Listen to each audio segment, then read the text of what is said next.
And we made it to Custer State Park. This is a state park in South Dakota, National Park, but it's got some pretty cool scenery. We're at Lake Sylvan, which is a big lake that you can walk around, which we're going to do. Obviously the background, or the scenery, has changed quite a bit from both the Badlands and the prairies we just drove through. So it's quite different here with large rock kind of mountains, and we're pretty high up in the mountains actually too. We had to drive up a pretty twisty road up here. So we're going to take a walk around and have a look.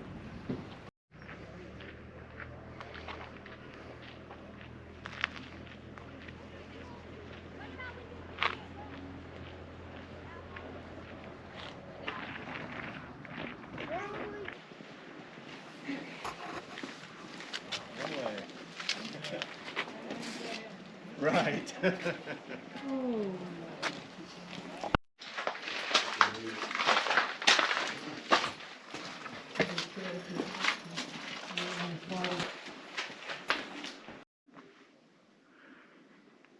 Hopefully that rock doesn't fall down.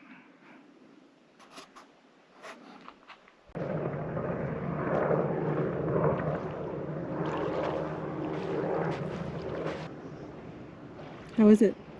It's freezing. Really? Oh yeah, it's very cold. I'd say it's about 50 degrees. Really? Wow, that's a bit chilly. Okay, so we walked all the way around this lake. It's kind of nice. Some parts were a little bit more, climbing up a hill, and some parts were just flat and around the beach area and that, but it was a nice lake. Beautiful park here.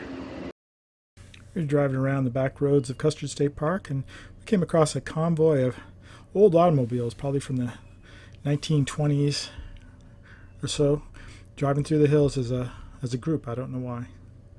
One thing about the roads around Custer State Park, is that there's a lot of narrow tunnels you have to go through. One vehicle at a time goes through, and it's very hard to fit through. This one's the smallest of them, called the Needle, and you have to wait for a car to come through before you can go through. And there's nobody there organizing it, so you have to kind of hope there's nobody coming when you're going. If not, they have to back up. Anyways, the tunnel was very tight. The truck barely fit in. I had to pull the mirrors in to get through that one.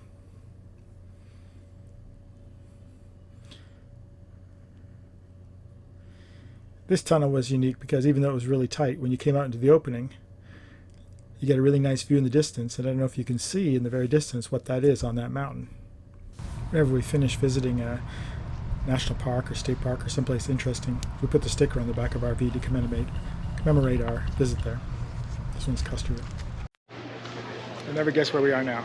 Oh, the background gives it away. Mount Rushmore. But we're coming in the evening. It's supposed to light up at night, and we'll see what it looks like.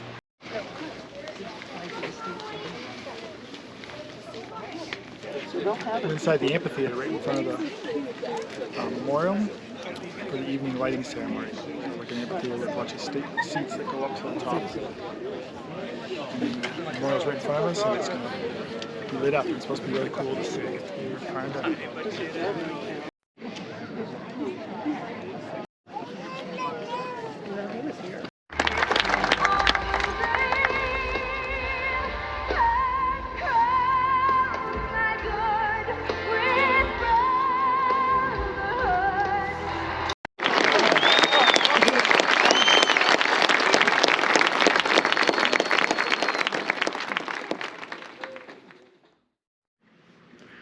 Truthfully, the lighting at night was an impressive ceremony, but it looked kind of washed out.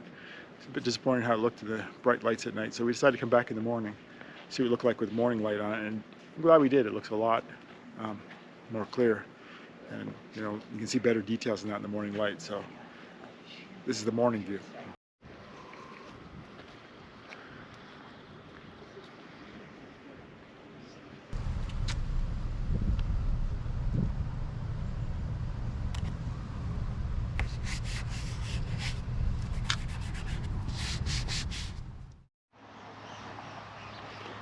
Here I am. You might think I'm in the middle of nowhere, but actually I'm in the middle of somewhere. I'm in the middle of the United States. According to the U.S. Geological Survey, where I'm standing right now, ta-da, is the geographic center of the United States. It used to be Kansas. When Alaska and Hawaii were added, they had to rejigger it, and now this place, Belfour, is the geographic center of the United States, and I'm standing right in the middle. So there you go. Not in the middle of the population, of course, because they're all in the south, but of all the landmass in the United States, theoretically, this is the center. So the whole United States is kind of balancing on me right now. Oh, I tipped it to one side. Oh, there you go. You might have felt that movement. Here in the Belfourche Museum, they have a 1908 Sears robot catalog. Sold everything there was. You can get yourself a roll-top desk for $5.95. That's pretty expensive, though. Of course, the fancy ones are $26. That's for your fancy high spenders.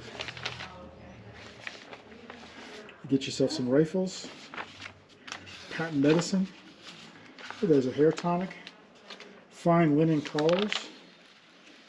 6 cents each for all the articles on this page.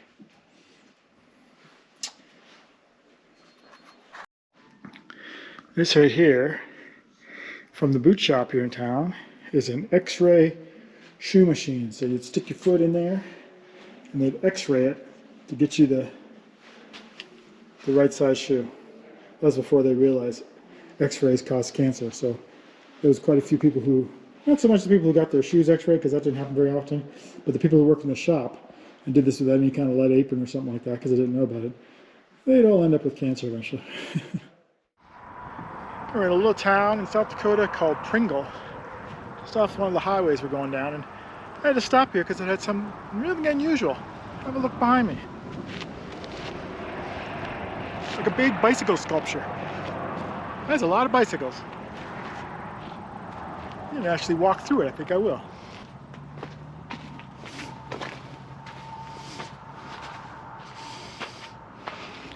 I wonder how many people come in here and say, hey, so that's where my stolen bicycle went.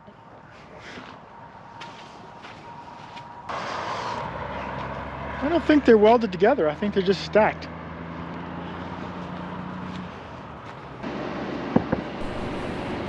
These are more of the buffalo that South Dakota is famous for. Walking across the road, we had to wait for them to go by before we could drive on. I hope you've enjoyed joining us on our trip to South Dakota. Join us in our next video when we'll visit a tower that's very unusual looking. There's a star of Close Encounters, and I get a chance to feed some fish that look like they're really hungry. See you next time.